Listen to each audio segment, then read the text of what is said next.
ಮಹಾಮಾರಿ ಕೊರೋನಾ ಇಡೀ ವಿಶ್ವವನ್ನೇ ನಲುಗಿಸಿಬಿಟ್ಟಿದೆ. ಈ ಮಹಾಮಾರಿ ಭಾರತವನ್ನ ಕೂಡ ತಲ್ಲಣಗೊಳಿಸಿದೆ. ಈ ಹಿನ್ನೆಲೆ ಭಾರತ ಲಾಕ್ಡೌನ್ ಮಾಡಲಾಗಿದೆ. ಇದೀಗ ಈ ಲಾಕ್ಡೌನ್ ನಿಂದಾಗಿ ದಕ್ಷಿಣ ಕನ್ನಡ ಜಿಲ್ಲೆಯ ಪುತ್ತೂರಿನ ಇಬ್ಬರು ಯುವಕರು ಗುಜರಾತ್ನಲ್ಲಿ ಸಿಲುಕಿದ್ದಾರೆ. ಹೌದು, ಭಾರತ ಲಾಕ್ಡೌನ್ ಆಗುವ 2 ದಿನಗಳ ಮೊದಲು ಗುಜರಾತಿನ ರಾಜ್ಕೋಟ್ನಿಂದ ಹೊರಟ ಪುತ್ತೂರಿನ ಇಬ್ಬರು ಯುವಕರು ಗುಜರಾತ್ ಮಹಾರಾಷ್ಟ್ರ ಗಡಿ ಪ್ರದೇಶವಾದ ಗುಜರಾತಿನ ವಲ್ಸಾಡ್ ಜಿಲ್ಲೆಯ ಅಂಬರ್ಗಾಂವ್ ವಿಲಾಡ್ ತಾಲೂಕಿನ ಆರ್ಟಿಒ ಚೆಕ್ ಪೋಸ್ಟ್ ಬಳಿ ಸಿಲುಕಿದ್ದಾರೆ. ಅಲ್ಲಿಂದ ವಾಪಸ್ ರಾಜ್ಕೋಟ್ಗೆ ಹೋಗಲಾಗದೆ ಇತ್ತ ಕಡೆ ಪುತ್ತೂರಿಗೂ ಬರಲಾಗದೆ ಕಳೆದ 21 ದಿನಗಳಿಂದ ದಾರಿ ಬದಿ ಕಾರಿನಲ್ಲಿ ಉಳ್ಕೊಂಡಿದ್ದಾರೆ. ಲಾಕ್ಡೌನ್ ಘೋಷಣೆಯಾಗುವ ಮೊದಲು ರಾಜ್ಕೋಟ್ನಿಂದ ಕಾರಿನಲ್ಲಿ ಹೊರಟ ಪುತ್ತೂರು ತಾಲೂಕು ಸಾಮೆತಡ್ಕದ ಆಶಿಕ್ ಹುಸೇನ್ ಹಾಗೂ ಅವರ ಸ್ನೇಹಿತ ಕೆಮಿಂಜೆ ಗ್ರಾಮದ ಮೊಟ್ಟೆತಡ್ಕ ನಿವಾಸಿ ಮೊಹಮ್ಮದ್ ತೌಕಿನ್ ಮರಿಲ್ ಸುಮಾರು 200 ಕಿಲೋಮೀಟರ್ಗೂ ಅಧಿಕ ಪ್ರಯಾಣಿಸಿದ ಬಳಿಕ ಲಾಕ್ಡೌನ್ನ ಅಡಕತ್ತರಿಗೆ ಸಿಲುಕಿದ್ದಾರೆ. ಆಶಿಕ್ ಹುಸೇನ್ ಅಡಕೆ ವ್ಯಾಪಾರದ ಉದ್ದೇಶದಿಂದ ಹಾಗೂ ರಾಜ್ಕೋಟ್ನಲ್ಲಿ ಹೊಸ ಅಂಗಡಿ ತೆರೆಯುವ ಸಲುವಾಗಿ 1 ತಿಂಗಳ ಹಿಂದೆ ಸ್ನೇಹಿತನ ಜೊತೆ ತೆರಳಿದ್ರು. ಆದ್ರೆ ಇದೇ ಸಂದರ್ಭ ಕೊರೋನಾ ವೈರಸ್ ಹರಡುವಿಕೆಯ ಭೀತಿ ತಲೆದೋರಿದ್ದು ಭಾರತದಾದ್ಯಂತ ಲಾಕ್ಡೌನ್ ವಿಧಿಸಲಾಯಿತು. ಈ ವೇಳೆ ಊರಿಗೆ ಹೊರಟಂತಹ ಯುವಕರು ಗುಜರಾತ್ ಮಹಾರಾಷ್ಟ್ರ ಗಡಿಯಲ್ಲಿ ಯಾವ ಕಡೆಯೂ ಪ್ರಯಾಣಿಸಲಾಗದೆ ಸಿಲುಕಿಕೊಂಡಿದ್ದಾರೆ. ಕಾರಿನಲ್ಲೇ ವಾಸ ಮಾಡ್ತಾ ಇರುವಂತಹ ಇಬ್ಬರು ಯುವಕರ ಕರುಣಾಜನಕ ಕತೆ ಹೇಳತಿರದಾಗಿದೆ.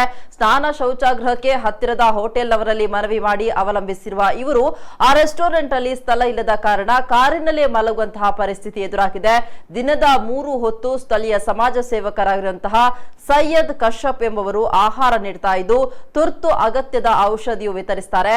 ಯುವಕರು ಪುತ್ತೂರಿಗೆ ಬರಲು ಕೆಲವರನ್ನ ಸಂಪರ್ಕಿಸಿ ಪ್ರಯತ್ನಿಸಿದ್ರೂ ಕೂಡ ಇದುವರೆಗೂ ಸಾಧ್ಯವಾಗಿಲ್ಲ ಎಂದು ಜಿಲ್ಲಾಡಳಿತ ವತಿಯಿಂದ ಬೆಳಗ್ಗೆ ಹುಸೇನ್ಗೆ ದೂರವಾಣಿ ಮೂಲಕ ಸಂಪರ್ಕಿಸಿ ಅವರ ಪರಿಸ್ಥಿತಿಯ ಬಗ್ಗೆ ಅವಲೋಕಿಸಿದ್ದಾರೆ.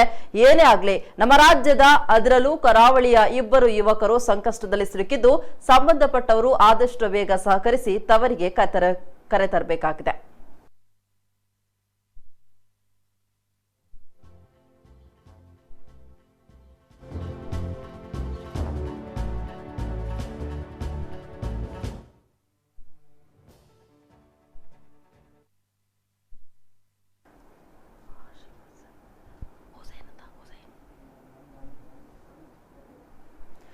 ಗುಜರಾತ್ನಲ್ಲಿ ಸಂಕಷ್ಟದಲ್ಲಿ ಸಿಲುಕಿರುವಂತಹ ಆಶಿಕ್ ಹುಸೇನ್ ಸ್ವತಃ ದೂರವಾಣಿ ಸಂಪರ್ಕದಲ್ಲಿದ್ದಾರೆ.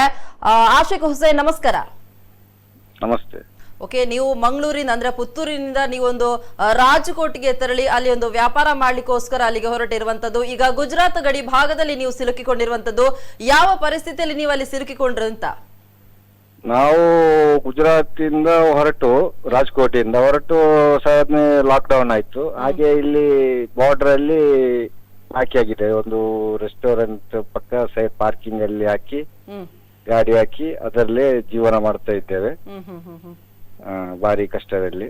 ಓಕೆ, ನೀವು ಯಾವಾಗ ಹೊರಟ್ರಿ ಅಂತ ಅಲ್ಲಿಗೆ? ರಾಜ್ಕೋಟ್ಗೆ, ಮಂಗಳೂರಿಂದ ರಾಜ್ಕೋಟ್ಗೆ ಯಾವತ್ತು ಹೋದ್ರಿ ಅಂತ? ನಾವೊಂದು 1.5 ತಿಂಗಳು ಮೊದಲು ಹೋಗಿದ್ದೇವೆ. ಅಂದ್ರೆ ಈ ಒಂದು ಕೊರೋನಾ ಅನ್ನುವಂತಹ ಮಹಾಮಾರಿ ಈ ಒಂದು ಟೈಮಲ್ಲಿ ನೀವು ಹೊರಟ್ರ, ಅದಕ್ಕಿಂತ ಮುಂಚೆ ನೀವು ಅಲ್ಲಿ ಹೋಗಿ ಆಗಿದ ಅಂತ? ಅಂದ್ರೆ ಇನ್ನು ಆವಾಗ ಇಲ್ಲಿ ಅಷ್ಟು ಕೊರೋನಾದ ಅಷ್ಟು ಇದಿಲ್ಲ ಇತ್ತು. ಆ ಟೈಮಲ್ಲಿ ನಾವು ಹೊರಡುವಾಗ ಅದರ ಬಗ್ಗೆ ಅಷ್ಟು ಮಾಹಿತಿ ಇಲ್ಲ ಇತ್ತು ಕೊರೋನಾ ಬಗ್ಗೆ ಇಂಡಿಯಾದಲ್ಲಿ. ಅಂದ್ರೆ ನೀವಲ್ಲಿ ಸಂಕಷ್ಟಕ್ಕೆ ಸಿಲುಕಿದ್ದೀರಾ, ಕಾರಲ್ಲೇ ಜೀವನವನ್ನ ನಡೆಸ್ತಾ ಇದ್ದೀರಾ, ಅಲ್ಲೇ ನಿದ್ರೆ ಮಾಡ್ತೀರಾ, ಅಲ್ಲೇ ನಿಮ್ಮ ಎಲ್ಲಾ ದಿನಚರಿಗಳನ್ನ ನಡೆಸಿರುವಂತದ್ದು. ನೀವು ಯಾರಾದ್ರೂ ನಮ್ಮ ಈ ಒಂದು ದಕ್ಷಿಣ ಕನ್ನಡ ಜಿಲ್ಲಾಡಳಿತದ ಬಗ್ಗೆ ಯಾರಾದ್ರೂ ಕಾಂಟ್ಯಾಕ್ಟ್ ಮಾಡಿದ್ರಾ ಹೇಗೆ ಅಂತ? ಇಲ್ಲ, ನಾವು ಯಾವ್ದು ಕಾಂಟ್ಯಾಕ್ಟ್ ಮಾಡಲಿಲ್ಲ ಮೇಡಮ್. ಓಕೆ, ನಿಮ್ಗೆ ಇವತ್ತು ಜಿಲ್ಲಾಡಳಿತದಿಂದ ಕಾಲ್ ಬಂದಿದೆ ಅನ್ನೋಂತ ಮಾಹಿತಿ ಸಿಕ್ಕಿದೆ. ಏನ್ ಹೇಳಿದ್ರು ಜಿಲ್ಲಾಡಳಿತದಿಂದ ಅಂತ?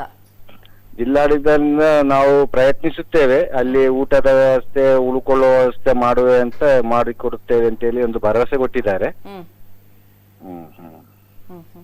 ಓಕೆ, ಇಲ್ಲಿ ಬೇರೆ ನಿಮಗೆ ಒಂದು ಭರವಸೆಯನ್ನ ನೀಡಿರುವಂತದ್ದು ಅಂದ್ರೆ ನೀವು ಅಲ್ಲಿ ಉಳ್ಕೊಳ್ಳಿ, ನಮ್ಗೆ ಏನಾದ್ರು ಮಾಡ್ತೇವೆ ಅನ್ನೋಂಥದ್ದು ಭರವಸೆಯನ್ನು ಕೂಡ ನೀಡಿದ್ದಾರೆ ಅಂತ ಹೇಳುವಂತದ್ದು. ನೀವು ಒಟ್ಟಿಗೆ ಇಬ್ರು ಅಲ್ಲಿ ಹೋಗಿರುವಂತದ್ದು. ಯಾರೆಲ್ಲ ಹೋಗಿದ್ದೀರಂತ ಅಲ್ಲಿ? ನಾನು ಮತ್ತು ನನ್ನ ಫ್ರೆಂಡ್ ಹೋಗಿದ್ದು. ಓಕೆ ಸರ್, ಆದಷ್ಟು ಬೇಗ ನೀವು ಅಂದ್ರೆ ಇಲ್ಲಿ ದಕ್ಷಿಣ ಕನ್ನಡಕ್ಕೆ ಬರುವಂತಹ ವ್ಯವಸ್ಥೆಯನ್ನ ಜಿಲ್ಲಾಡಳಿತ ಅಥವಾ ಸಂಬಂಧಪಟ್ಟವರು ಮಾಡ್ಲಿ ಅನ್ನುವಂಥದ್ದು ಕೂಡ ನಮ್ದು ಕೋರಿಕೆ ಆಗಿರುವಂತದ್ದು. ಜಿಲ್ಲಾಡಳಿತ ಇದರ ಬಗ್ಗೆ ಮತ್ತೆ ಪ್ರವೇಶಬೇಕಾಗಿ ನನ್ನ ವಿನಂತಿ. ಓಕೆ ಹುಸೇನ್, ಬಾರಿ ತುಂಬಾ ಕಷ್ಟ ಆಗ್ತಾ ಇದೆ, ಜೀವನ ದಿನದಿಂದ ದಿನಕ್ಕೆ ಬಾರಿ ಕಷ್ಟ ಆಗ್ತಾ ಇದೆ. ಅಂದ್ರೆ ಇವತ್ತು ವಾಪಸ್ ಮೇ 3ರವರೆಗೆ ಲಾಕ್ಡೌನ್ ಮುಂದುವರಿಕೆ ಆಗಿರುವಂತದ್ದು.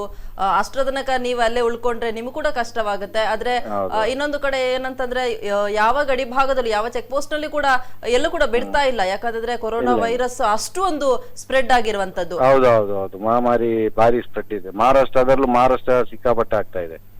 ಓಕೆ ಹುಸೇನ್, ನಿಮ್ಮ ಮನವಿಯನ್ನ ಖಂಡಿತ ಜಿಲ್ಲಾಡಳಿತ ಆಲಿಸಿಕೊಳ್ಳುತ್ತೆ ಅನ್ನುವಂಥದ್ದು ನಮ್ದು ಭರವಸೆ. ಧನ್ಯವಾದಗಳು ಹುಸೇನ್. ಸರಿ.